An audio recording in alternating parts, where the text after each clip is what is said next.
All right, guys. This is the this is the second read along storybook live episode. The title is Finding Dory. The narrator of this storybook is Bob Pearson as Mr. Ray. Let's get to it.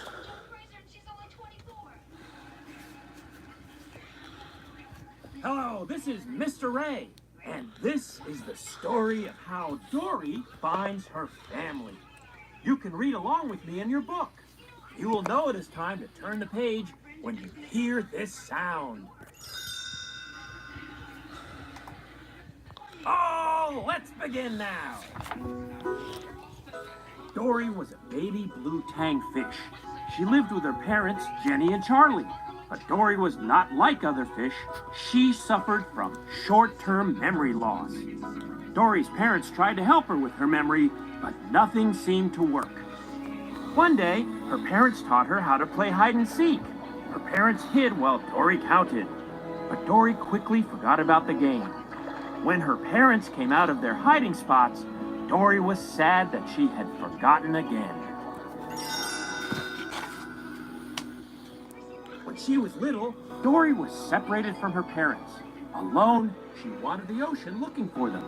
As Dory swam, she asked the different sea creatures she met for help. As the years passed, Dory forgot all about her parents. She knew she was looking for something, but she couldn't remember what. Then one day, Dory saw a boat pass overhead. Nearby, she heard a panicked voice. They got my son! My son! Help me, please! The voice was coming from a clownfish named Marlin. He was looking for a boat that had taken his son Nemo.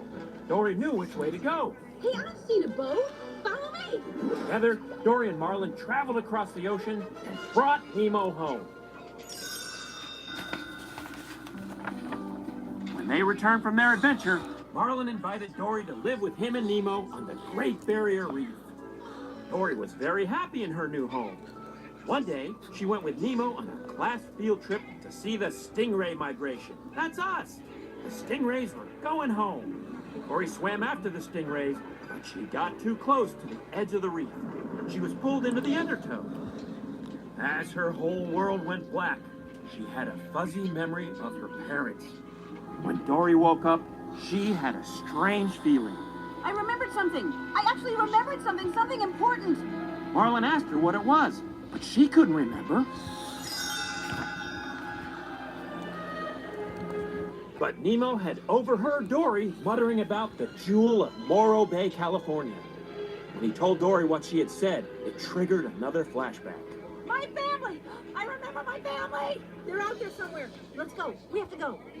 Dory raced off, but Marlin pulled her back. No, Dory, California's all the way across the ocean. How come every time we're on the edge of this reef, one of us is trying to leave? For once, can't we just enjoy the view? Dory looked at Marlin sadly. Please.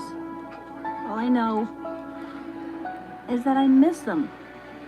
Do you know what that feels like? Marlin remembered how much he had missed Nemo when he was gone. Marlin sighed. I know what that feels like.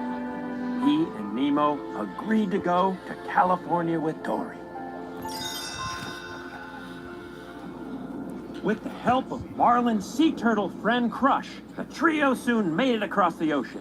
When they got to Morro Bay, Dory swam around shouting for her parents. A group of hermit crabs tried to shush her, but they were too late. Dory had woken a giant squid. The squid chased the trio and grabbed Nemo, but the squid lost its grip, and the friends were all flung into a nearby kelp forest. As Marlin comforted Nemo, he lashed out at Dory. Go wait over there and forget. That's what you do best. Upset, Dory went to find help. Suddenly, she heard a voice. Dory swam to the surface, calling out to Nemo and Marlin. Guys, I found help. Marlin and Nemo caught up with Dory just in time to see a pair of hands grab her and take her away in a boat.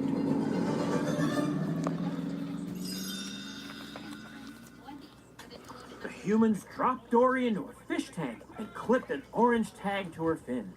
Suddenly, an octopus popped out of the sink next to her. His name was Hank.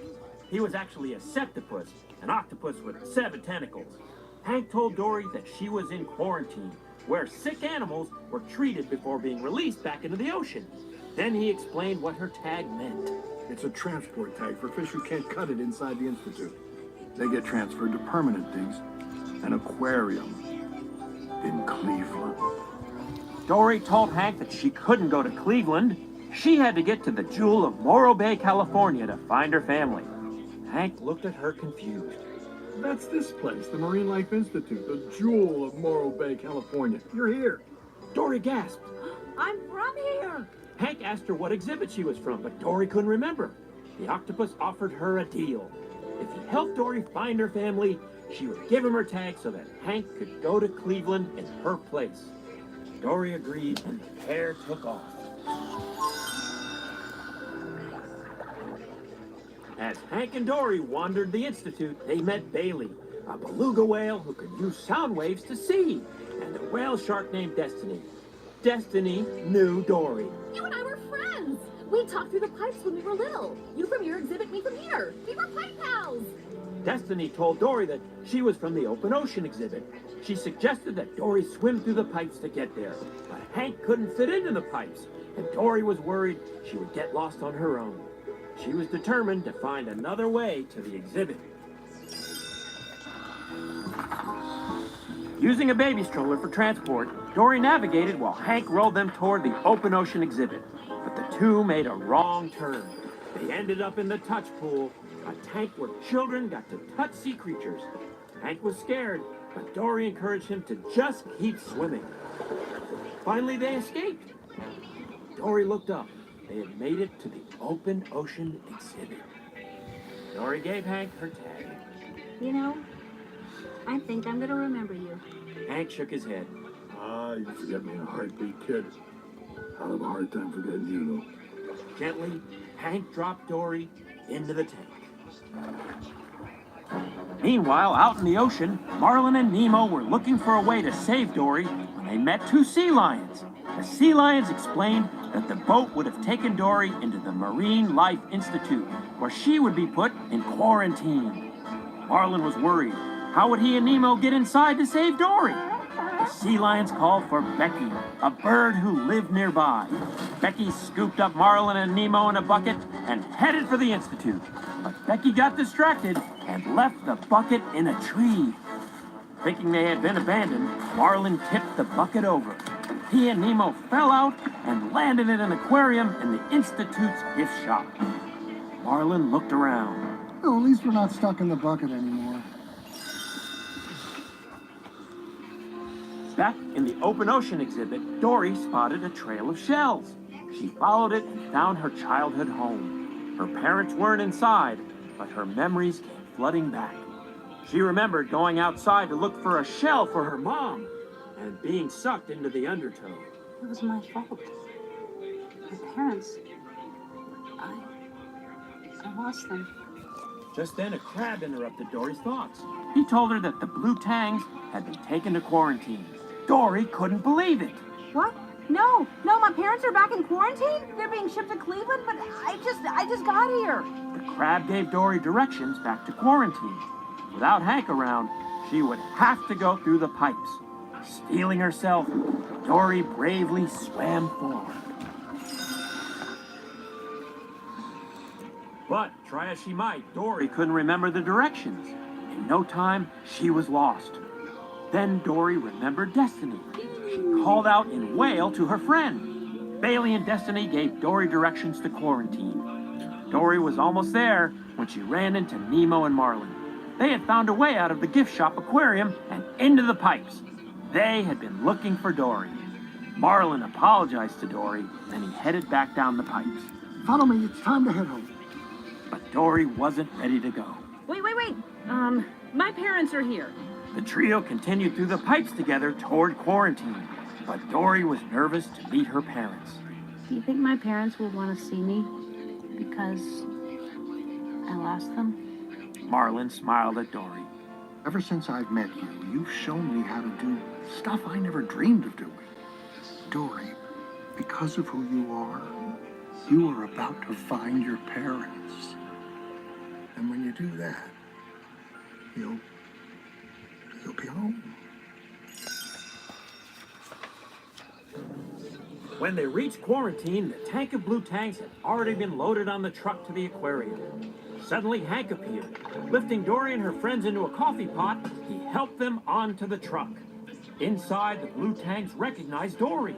They explained that her parents had gone to quarantine to find her years ago. They had never returned. Dory realized her parents were gone. I don't have a family. Nemo shook his head. No, Dory, that's not true. Dory swam backward into the coffee pot and was scooped up by Hank. Looking in the pot, he was surprised to see that Marlin and Nemo weren't there. Your orange friends are on their way to Cleveland. Suddenly, an Institute worker grabbed Hank. Surprised, Hank dropped Dory.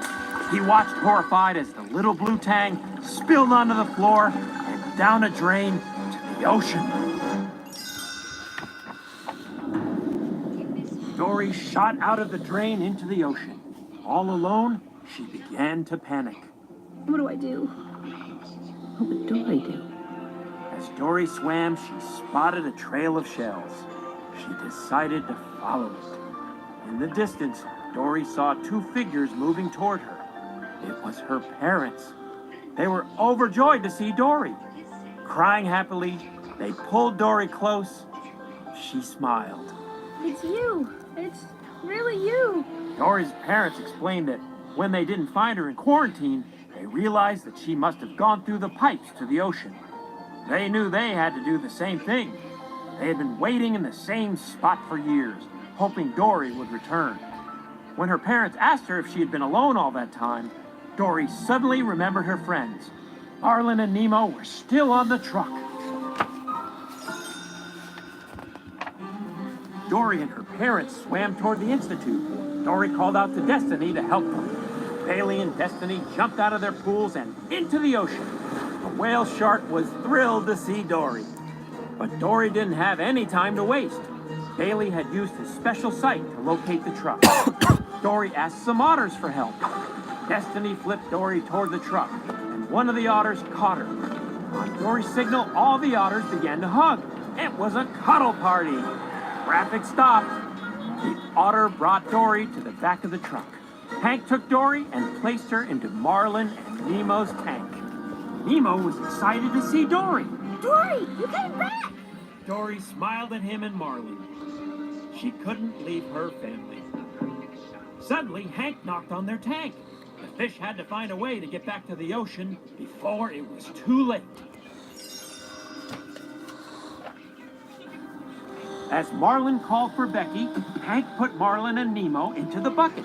Hank had just picked up Dory when Becky swooped in and grabbed the bucket. She didn't realize Dory was still on the truck. Dropping Marlin and Nemo into the ocean, she turned around to go back for Dory. Back on the truck, Dory tried to convince Hank to come with them. She didn't want him to go to Cleveland. Because the best things happen by chance. Because that's life, and that's you being with me out in the ocean, not safe in some stupid glass box. Hank agreed. Just then, the truck door slammed shut, locking Dory and Hank inside. Hank was ready to give up, but Dory refused. There's gotta be a way. There's always a way. Looking up, the two spotted a vent in the ceiling. Hank was relieved. Holy carp, there is another way. Together, the pair squeezed through the vent. Holding Dory, Hank stretched himself across the windshield. The two Institute workers inside the truck jumped out.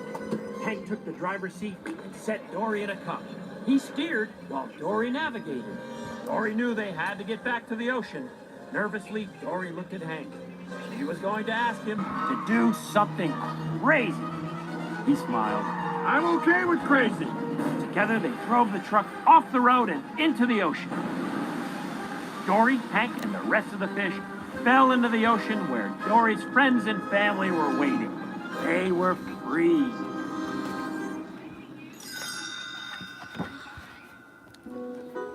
A short time later, Dory found herself back on the Great Barrier Reef.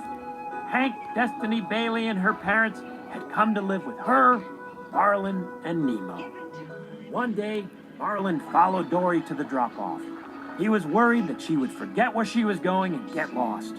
Dory stopped at the edge, looking out into the vast blue. Then she turned to Marlin. I was just enjoying the view. Marlin settled next to Dory and turned around. Wow. It really is quite a view. Dory looked behind her. Her combined family was gathered together, smiling at her. Dory had a feeling she'd remember this moment forever.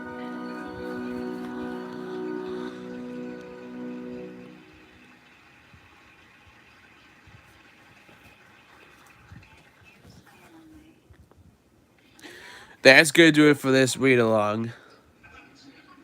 The second live stream video that I'll be doing.